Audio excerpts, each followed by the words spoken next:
So you've got a podcast, but you have no idea how to make it grow or monetize it. You've come to the right place. The Turnkey Podcast will give you the best tips on how to create a professional podcast. Whether you want to grow your audience, your influence, your bank account, or all of the above, this is the podcast for you. Now, here's your host, Doug Sandler.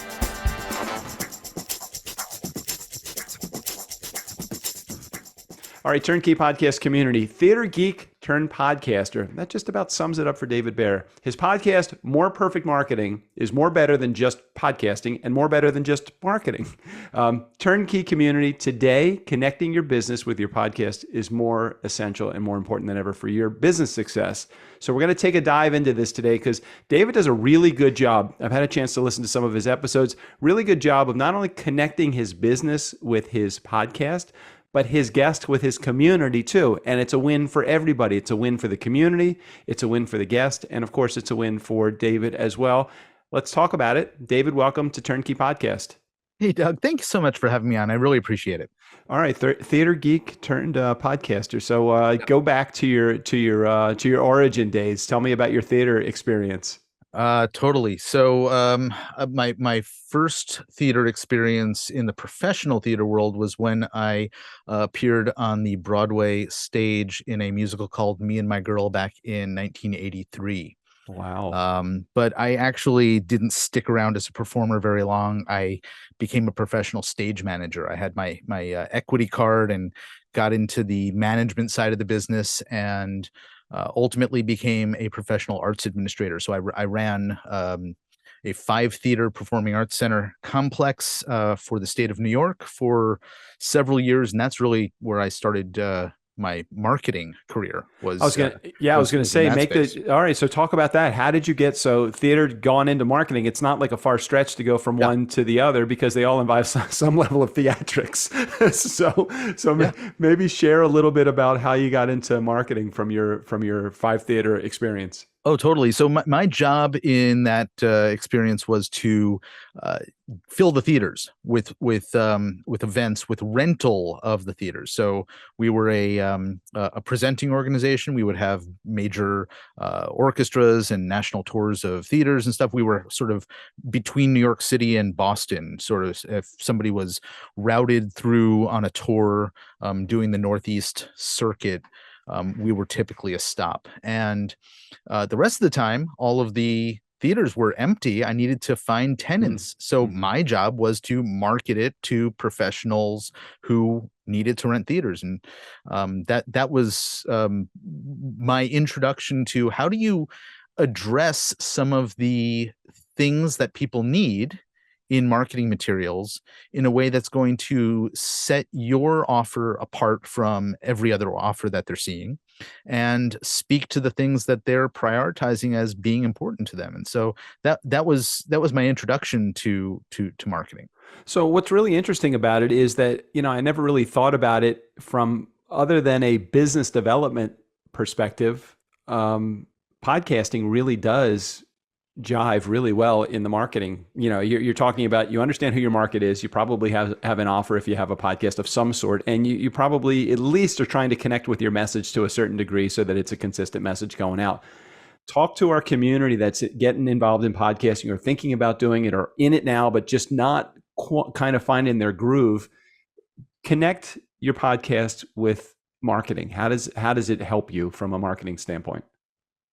There's a bunch of different angles, but the one that leaps to mind most immediately is storytelling and relationship building. And so I'll quickly sort of share the rest of my biography here in a moment.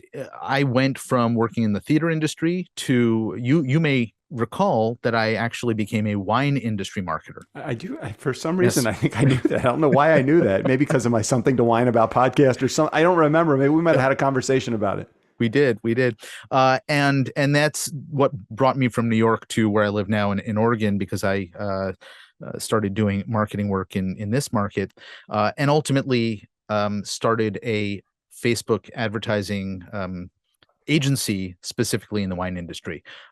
But while I was in the wine industry, and my job was to help my sales team tell stories about the people who are behind the wine, because we were very much not the order taking kind of wine sales organization. We were the storytelling kind of sales organization where you had to hand sell every single bottle.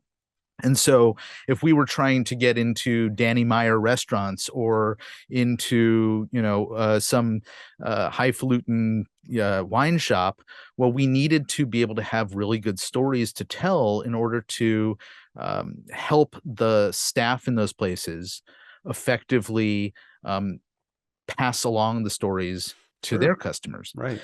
And so I do this very much in the podcasting world as well. Is I know that I have a relationship with the people who are listening on an ongoing basis, and so I'm constantly having conversations with my guests, revisiting ideas that I bring up on as many of the episodes as possible. So there's some certain consistency to the point of view, the perspective that I bring to the conversation. When I have a guest on, I will prime them in advance of recording, saying, look, here's my philosophy, my agenda, and I want to talk about what you do through that lens.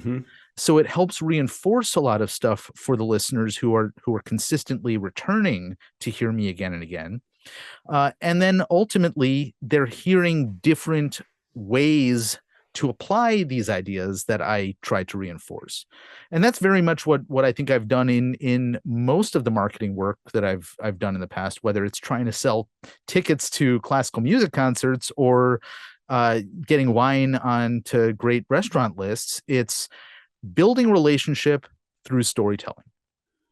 So I want to have, if it's okay with you, and not that we haven't had to this point, but I want to have some really deep talk or a real talk about the expectation for our people in our community that are listening to this, who have podcasts or just about to launch a podcast, about the reality of podcasting. Everybody looks at podcasting and they originally think, that's cool. When I start a podcast, maybe not tomorrow, but I'm going to be the next Joe Rogan, or I'm going to be the next Tim Ferriss, or I'm going to be the next Tony Robbins, who come to podcasting with millions of people in their community already.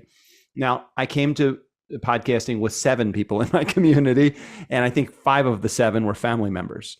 So, and they're never going to buy anything from me. Number one, what expectations should people have when they get into podcasting? Just like when I hire a marketing person, the reality of it is marketing is not an overnight success. It's a long tail approach to getting your market, your brand exposed to the market. I mean, there is some short-term wins, but it's, for the most part, it's a long tail approach to winning. What should people expect when they first get started, and what should they look to when it comes to success in podcasting? Okay, let's start with the philosophy that I was mentioning a moment ago that I share on my podcast, which is strategy before tactics. So really thinking about what I'm trying to accomplish strategically.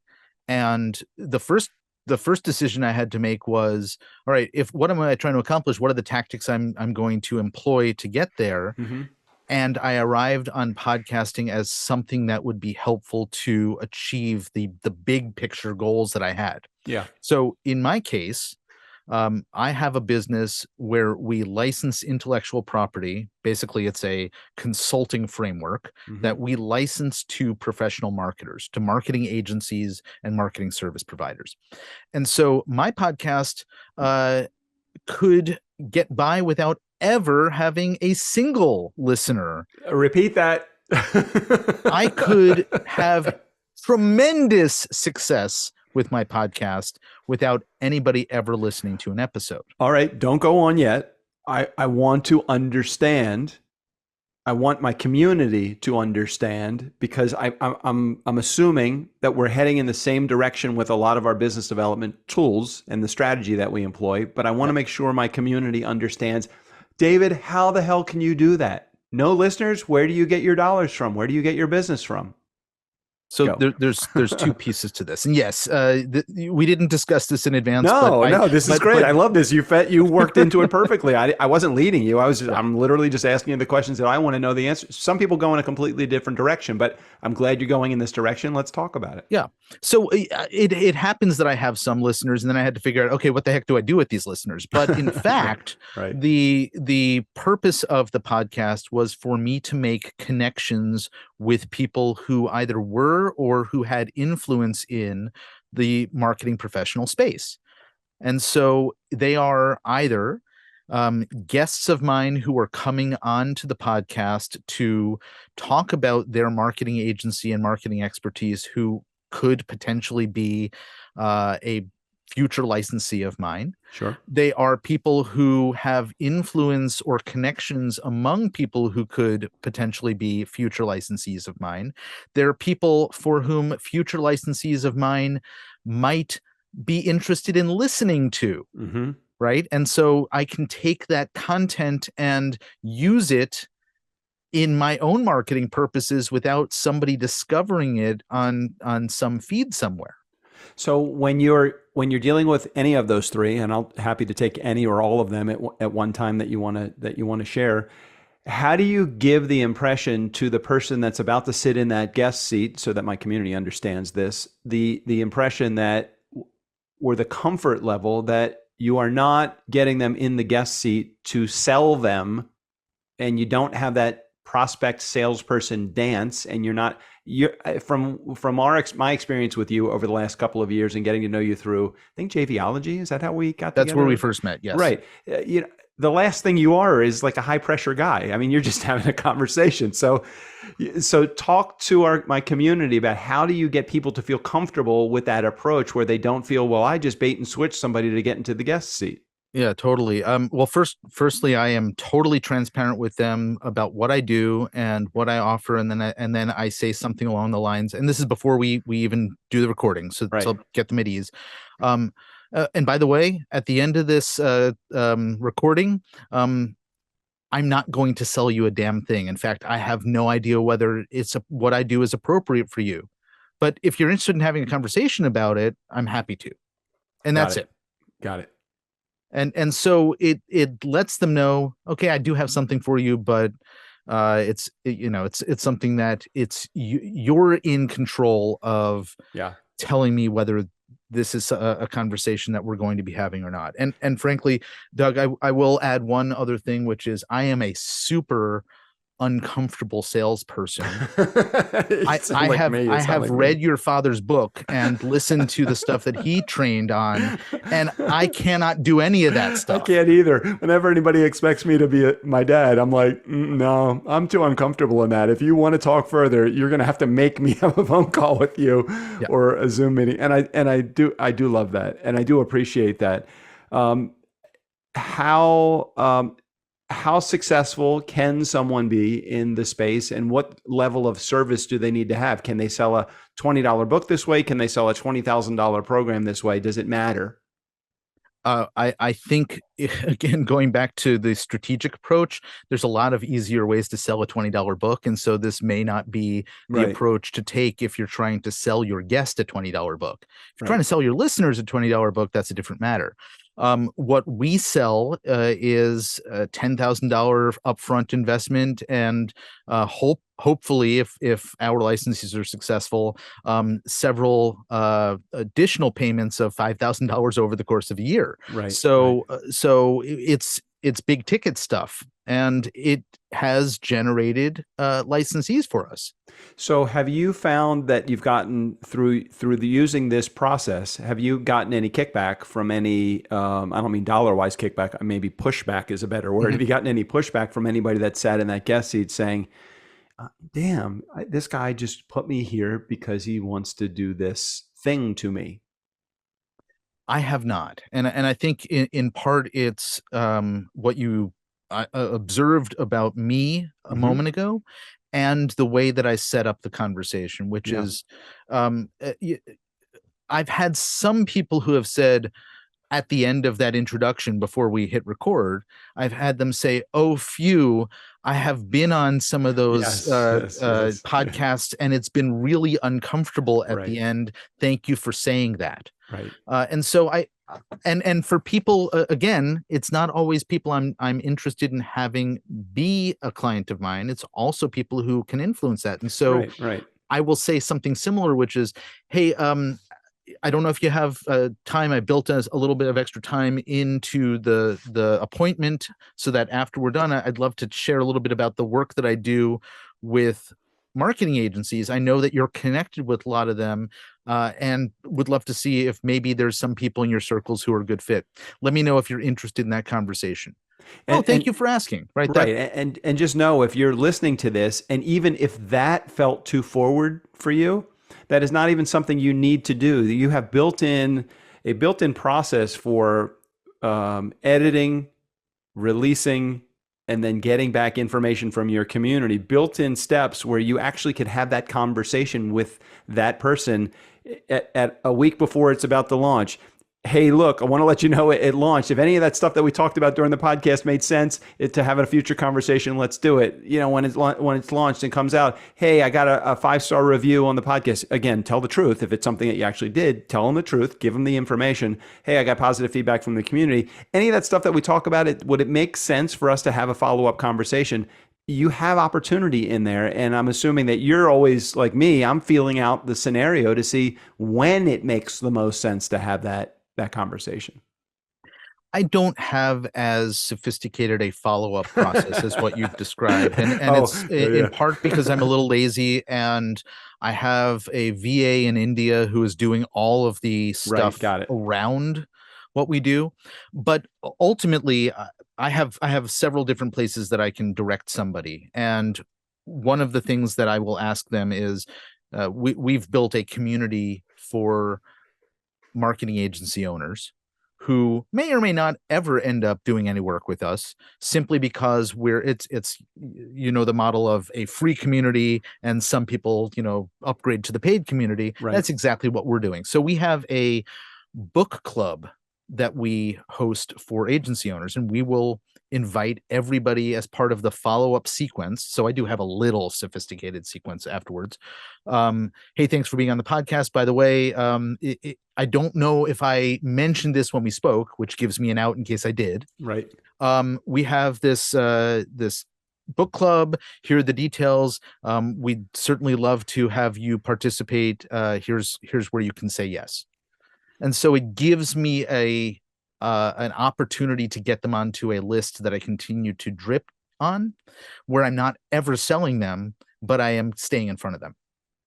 How important is, beyond just the podcast, that conversation that you have during the interview? Do you do a pre-interview, into the interview, into a post-interview follow-up? Do you just do the interview itself without any pre-interview? How important is all of the other stuff that goes in, or maybe there is none of that other stuff that you deal with? Yeah, so I only book people through platforms like Matchmaker or Podmatch, where we have the opportunity to vet them a little bit, see their bio, and again, I have a VA who is doing all of this on my behalf. And I have very, very strict guidelines for who can and who cannot be a guest. So a lot of the stuff that I want to know about them, we learn in advance of them getting booked. And occasionally I will see somebody who ended up on my calendar, because I'll get a notification. I'll go check them out quickly on LinkedIn, and I will tell Grace, "Oops, you made a mistake on this one. I'm not available for this one. Please cancel it." And that's rare, but happens. I do not schedule 2 separate times to meet with them. I'm just way too busy to be able to accommodate that. Good. And so in the calendar form that then sends them a confirmation email, it says, "We're going to be recording a 30-minute podcast. I've set aside 45 minutes. Here's the agenda during that time." Yep. And then I outline, first 10 minutes are just us chatting. We're going to figure out we're going to discuss sort of the logistics, the housekeeping stuff. We'll record, and then a few minutes just to sort of wrap up. And in the questions that I ask in that calendar booking, Mm-hmm. I ask for very, very simple stuff. Mm-hmm. So I hopefully can get it. I think it's Right. there's 3 questions. The question number 1, give me a bio. I don't care what the length is because I'm not going to use it anyway. Just getting a flavor. Right. Just getting your flavor.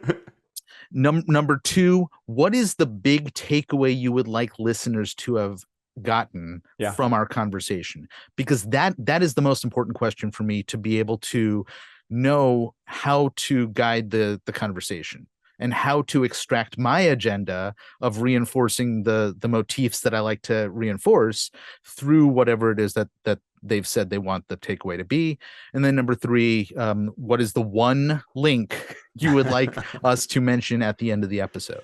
How an excellent job. I mean, again, I think we're traveling on parallel planes together, but we've arrived there separately. We have not talked to each other about how we do what we do, and a lot of the things that you are doing are the same things that I'm doing. There probably is some formula out there, or this is just I've made so many freaking mistakes over the 1,300 episodes of my Nice Guys on Business show, our anchor show, to realize this is the way to do it. Stop having this preliminary conversation with people. Just bake it into the meeting time, and you'll have the same end result anyway, and all the other stuff too. How much during your interview are you trying to figure out? Because we've talked about a few different people. We've talked about that guest to potential client, that guest to potential referral source, and the guest to potential affiliate, the guy that doesn't compete, but co-op, it aligns his message with yours. How much of that conversation that you have with them is helping you fine tune that even further, or is none of it? I'm just trying to get a flavor for. Yeah, I'm not thinking about selling them or any of that during the conversation, because I'm having a conversation with them. Right. And I am a big fan of two, maybe 3 interviewers, and they're sort of geographically specific, but when I was growing up in New York, I used to listen to a guy named Leonard Lopate on the WNYC, the public radio there. I used to listen to Terry Gross. I still do listen to Terry Gross on NPR out of the Philadelphia station, and I loved listening to and watching Charlie Rose on PBS. And they all have a very similar interviewing style, which is having a conversation. And I've noticed that a lot of what I've observed from them has seeped into the types of conversations I have, where I often don't even ask a question. I make a statement, and it's rare that it's not that my guest doesn't pick up on the fact that it's their turn to talk. But okay, but wait. So I'm curious. Can you give me, because here's some, I have no idea what that even means. So can you share one of those with me, just so I understand what that even means, and maybe someone in my community might say, "Oh, that's great. Let's do that." Yeah. So instead of saying, "Can you share what that means?" you could have said to me, "Oh, that's really interesting." So instead of asking a follow-up question, you just make a statement, and then you're quiet. And it's awkward enough that I feel like, oh, I need to jump in and continue talking.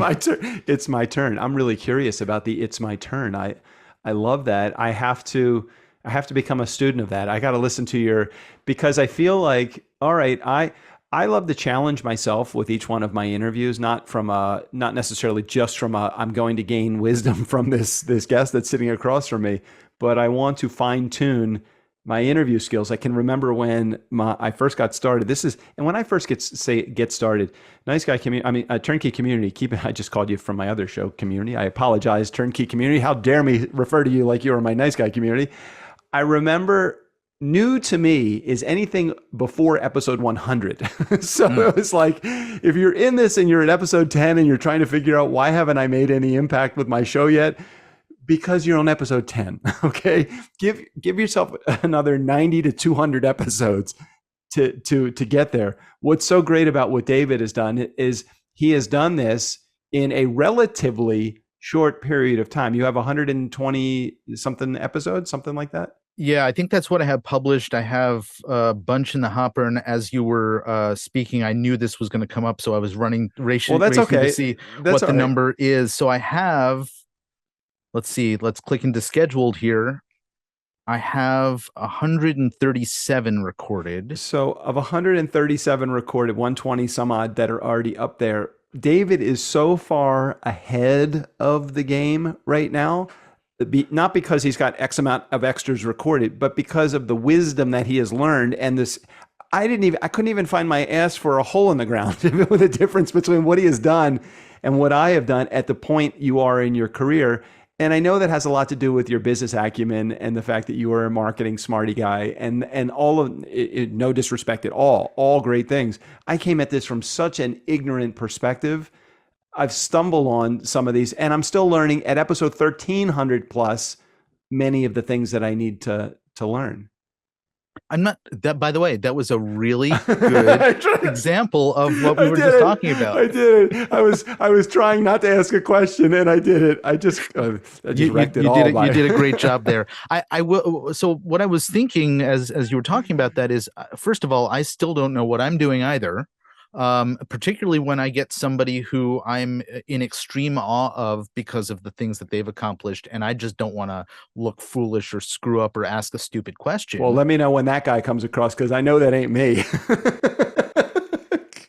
I like just having a good conversation with you, David. Totally. And you know what? That's ultimately what I discover once I get into the conversation with those people too. Yeah. But look, when I first did webinars, and I screwed them up totally, right? I was uncomfortable with the technology, and I would mention that I was uncomfortable with the technology, and then I realized, I shouldn't talk about, I think you should, though. I so think you should. I think that's so genuine and not a manufactured genuine, like so many webinar masters and podcasters try to create this manufactured genuine bullshit, which is really what it comes down to. Have a good conversation and learn it. And I think you've just listening to those couple episodes, I think that you have learned that easily and quickly.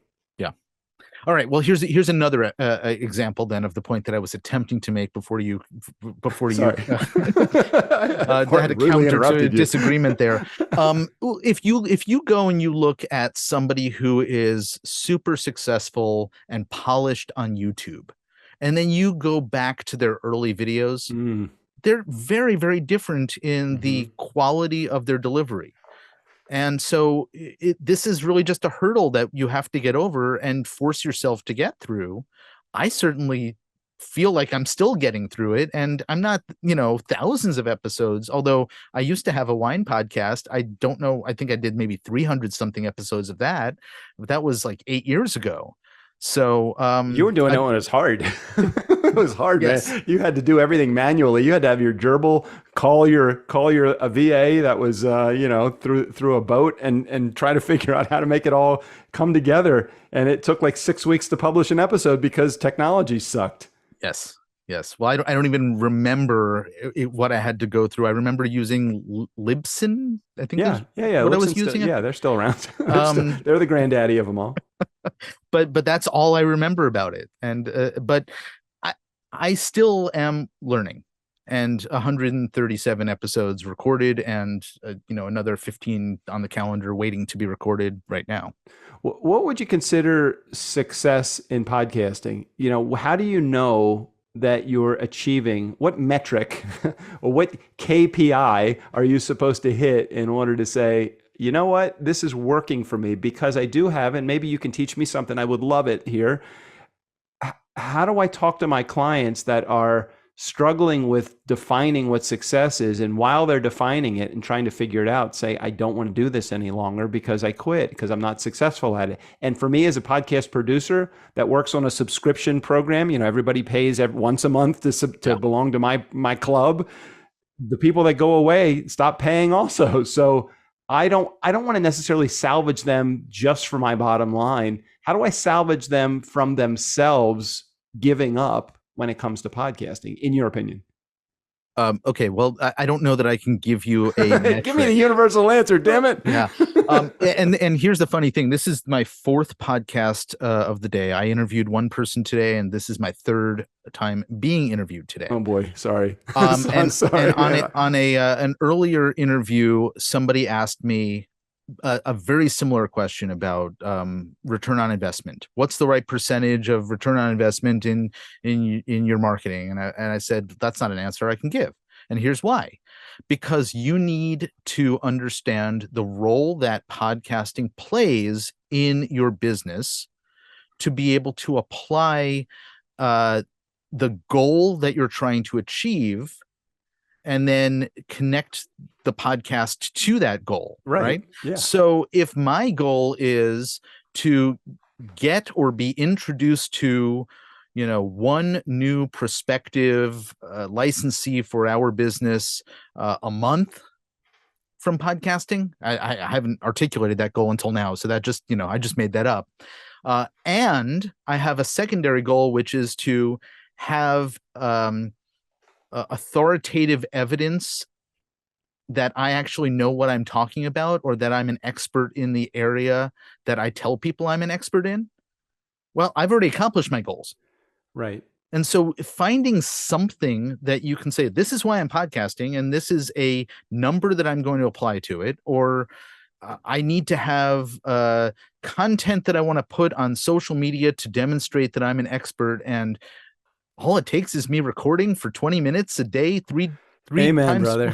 Amen. I feel the same exact way. And it's like, okay, well, what do you mean? So you're saying that because no one has called you, Mr. Client that just quit, because no one has called you as a result of listening to your show and taking action through your call to action to hop onto your list and then go down your funnel and then buy the shit that you are selling, that's why you're telling me you're not going to continue podcasting. How about the 17 people that you had on your podcast over the last 25 episodes that you could have built a relationship with, but because you're not looking for that keyword, here it is, opportunity. Turnkey community, if you're not looking for opportunity at every corner that you can find it, guest a client, guest a referral source, guest a affiliate, guest a, hey, let's figure out, I love having this conversation with David. Let's figure out after this is over how he and I could work together on something, because we have this universal feeling for let's try to make the world a better place to live. For those of you that are in my community that are focused on that fucking ego metric of downloads, can you get that out of your head? And I keep hearing I know about this guest to client thing. How do I get more listeners? Screw the more listeners. You don't need any. David told you that at the beginning of this. Oh my God, this is your chance. Can you just fill in the blank here while I breathe a little bit? I have to have some more of my kombucha because I live in California and I'm just...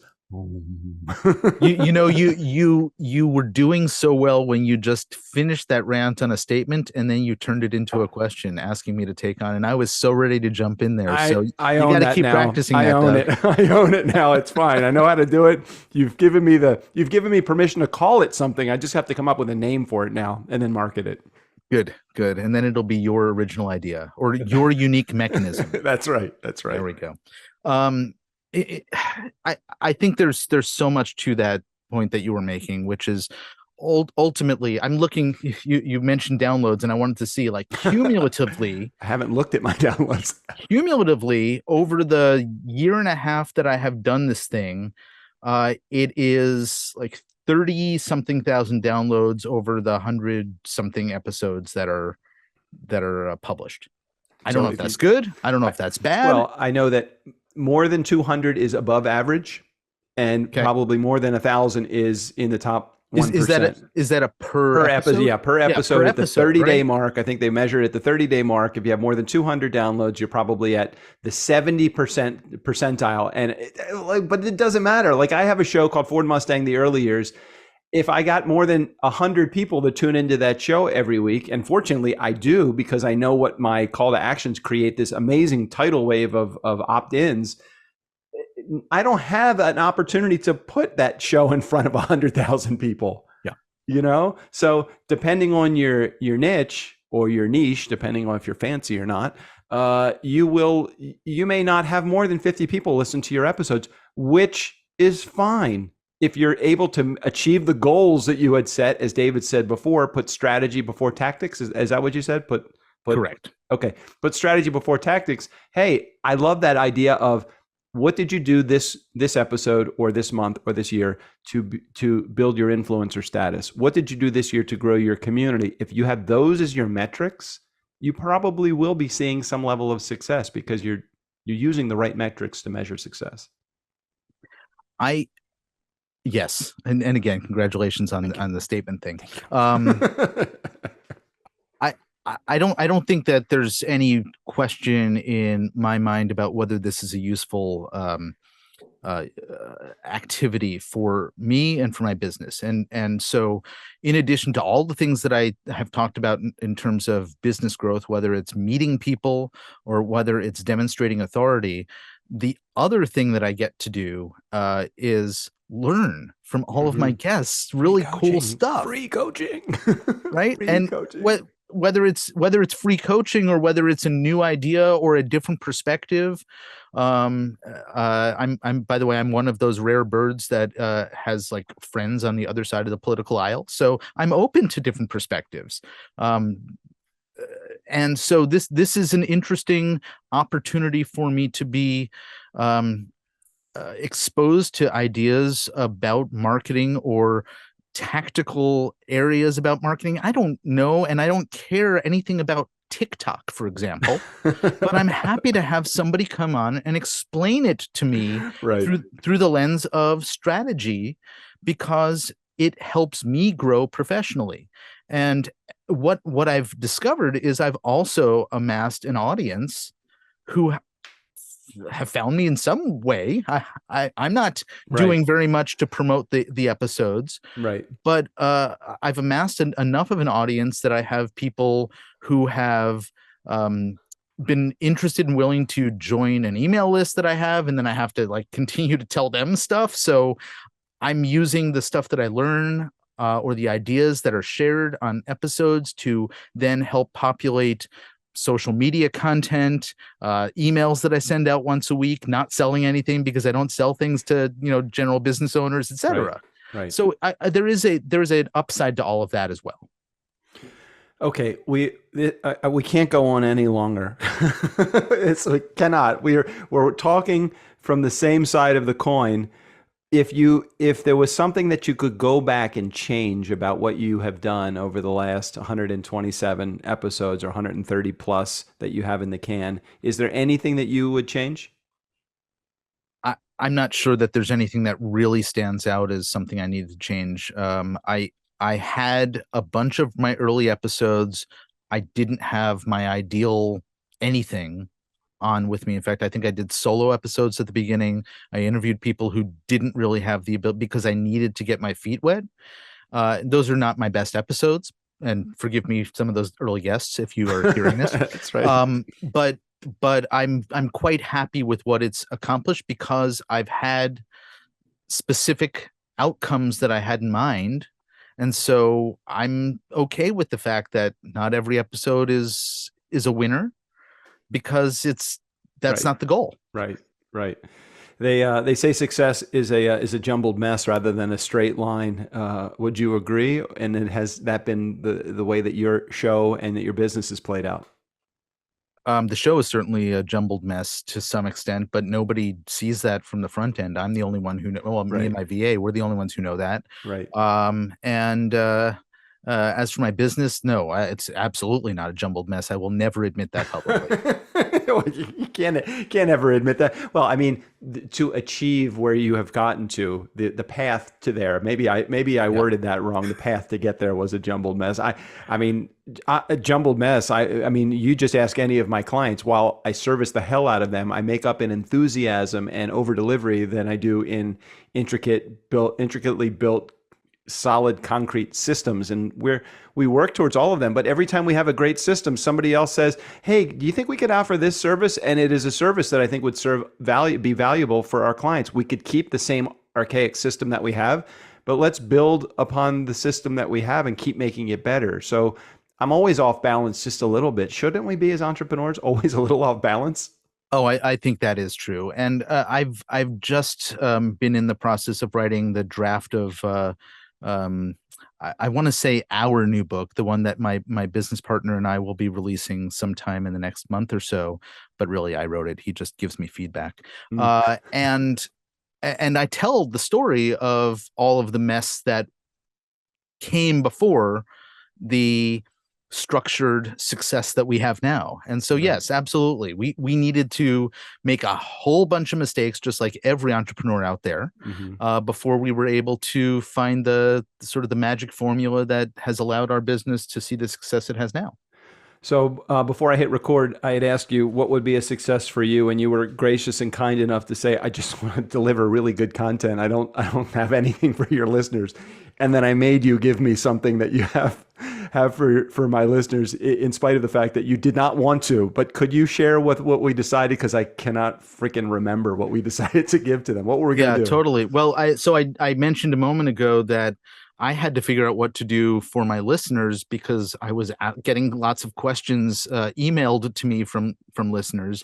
And so I'd figured, okay, I'm putting a newsletter together, and it's the More Perfect Marketers newsletter for the More Perfect Marketing podcast.